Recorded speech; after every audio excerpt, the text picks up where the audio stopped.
Hello everyone, welcome to this moment of learning. We learned last time on how to use arrive and reach, and we understood. I gave you some piece of work and I want to share with you what I have in terms of answers. This was the instruction saying, okay, rewrite the sentences using arrive within the sentence, right?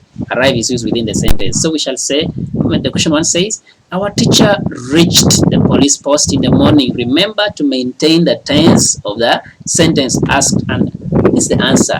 Our teacher arrived at the police post in the morning.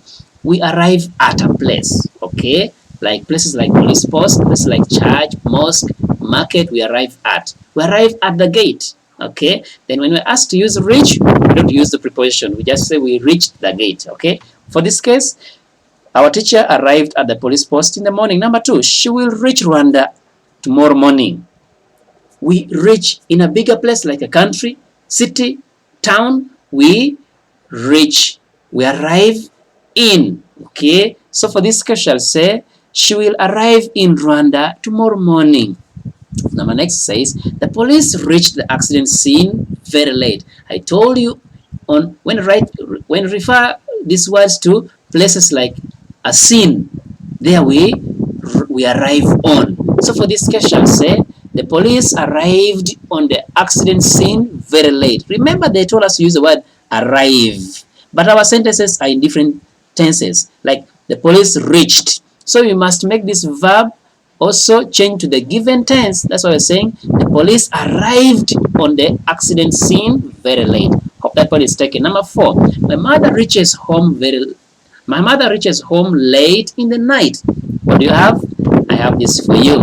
My mother arrives home late in the night. We have to maintain the tense here, okay? Here we have said my mother reaches. So we shall change the word arrive to present simple tense by saying arrives. Simple as that, dear friends. Let's look at the number 5, okay?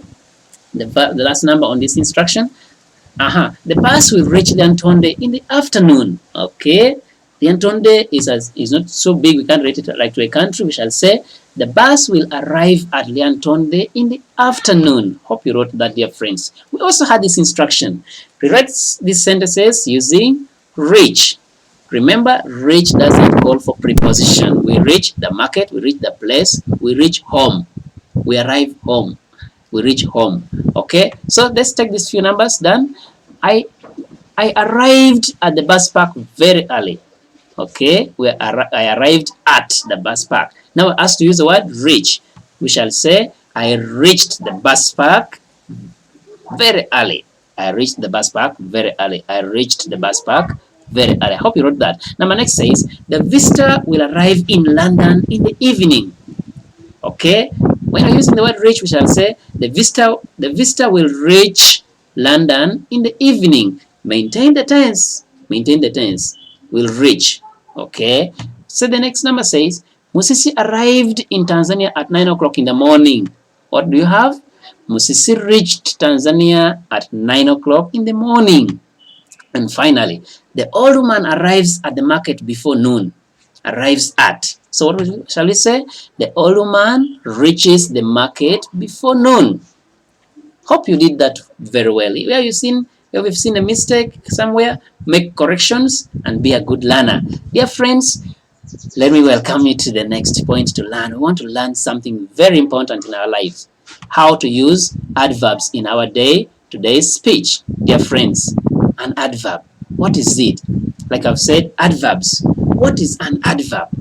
Like I've said, an adverb is a word which tells us how, when, where, or to what extent an action was done.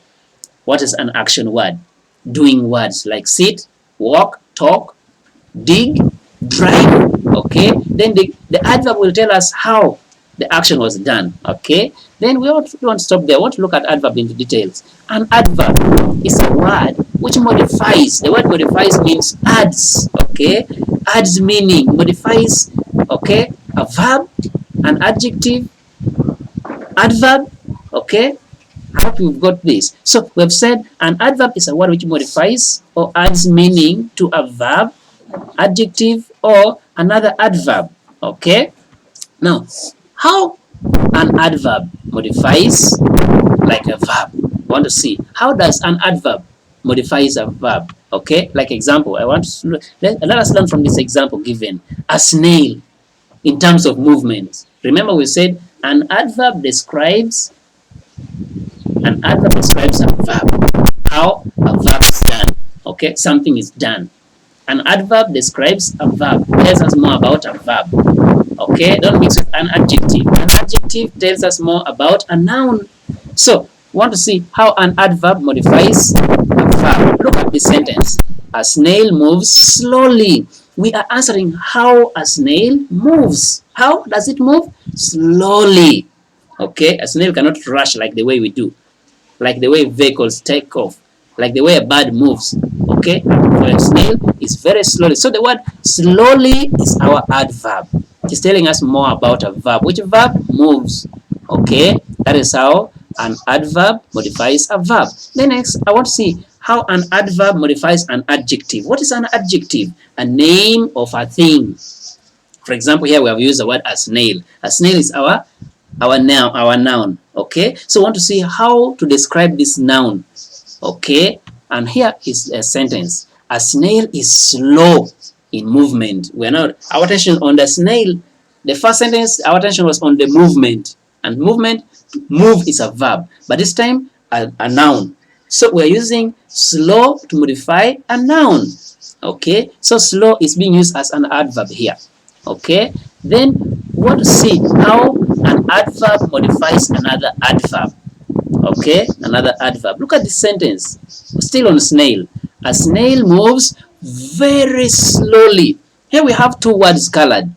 Slowly is our adverb, and the word is very. This very is also another adverb, adding more meaning on the other adverb. So it is adding more meaning or modifying that adverb. So very slowly becomes our double adverb.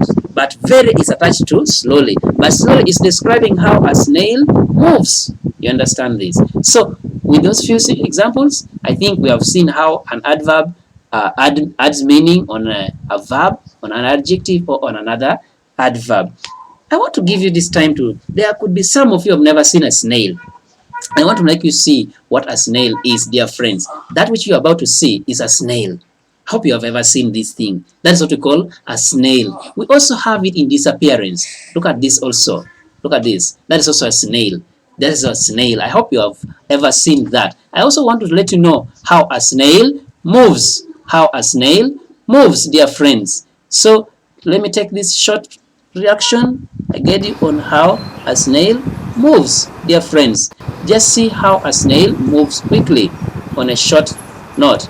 Okay, that is how a snail moves. See how it is moving in a very slow way. That's why we say this boy is as slow as a snail. As slow as a snail. That's how a snail is now moving. If it is to move from here to Kampala, when will it reach Kampala? Dear friends, that is how a snail moves. I hope you have understood that point very well, and I hope you are ready to answer any question. If I gave you a sentence, tell me whether it is a noun or a pronoun. You will be able to tell me, dear friends. Here we have to get connected to the next bit of work, dear friends. Which work? I want to test whether you have understood how to use these adverbs. I want to see kinds of adverbs. Kinds of adverbs. Adverbs are of the following kinds. One, adverb of place. Adverbs of place. What are these adverbs of place? These are words, these are adverbs that answer where questions. Okay? Where questions. They tell us where something happened. For example, you can say, here, it was done here. Here, there, nowhere, anywhere, somewhere. Okay? Everywhere. Like I can say, there's rubbish everywhere in the compound. Okay? Just put it anywhere. I'll find. Anywhere is our adverb of place. Somewhere is an adverb of place. Here is an adverb of place. We also have adverb of time. Adverbs of time. Which words? Words like every day, now, of, once, and so on and so forth. Adverbs of time. Like I've said, these answer when questions. They tell us when something happened. And these are responses we can give, like now, then, tomorrow, today, yesterday, every day, since, soon, already. These words are adverbs of time, and others you can still add on. Then we also have adverbs of mana. This tells us to what extent something was done. Okay, they tell us how something happened. Okay, they reveal the quality of something. Okay, appearance. Okay, how it was done, like you can say quickly. Okay, slowly, it was done slowly. You can say it was done skillfully, like the work of the artist. Okay, you can say the artist did this work skillfully. So skillfully is an adverb of manner, among others. These are just few guidelines on how to describe these words. And we also want to look at these other ones. But which other ones shall now see next time? Adverbs of degree. Okay? Adverbs of degree or intensity indicates how much or to what extent an action, okay, to what extent an action is performed. They show emphasis. Words like very, words like too smart, too sweet, enough, almost, only, extremely, okay, quite, much, and you can add on others. Those kind of words are called adverbs of degree. Then we also have adverbs of frequency. This deal with the numbers. This tell us how often something happened. For example, always, often, frequently, generally, seldom, never, ever. These are adverbs of frequency. Rarely, sometimes. Okay, like I can ask you, how often do you go to school? How often do you go to the market? Once in a week. Rarely. I seldom go. Those are adverbs of frequency. Then we also have adverbs of number. We shall now link from here in the next lesson. We have adverbs of number. We have adverbs of questioning or interrogative adverbs. We also have adverbs of affirmation. I'm going to talk about these three in the next lessons, dear friend. And at this time, with a few explanations I've made, I want to give you this simple activity. You identify the kind of adverb underlined in a sentence. For example, we have this, okay? We rarely take this car to the garage. Which adverb is that? Then you tell me this is adverb of frequency. How far you have understood? This is your work. Number 1, number 2, number 3. Only these 3 numbers, dear friends. You'll be able to give me which one is it. The word very, which adverb is that? Quickly, which adverb is that? Yesterday, which adverb is that? And that is the simplest thing. Hope you have learned. And if you have learned, it has been nice sharing with you. Hope you take your good time. Be a good child. Keep yourself safe. And be organized in everything you do. At this time, I say bye-bye till we meet again.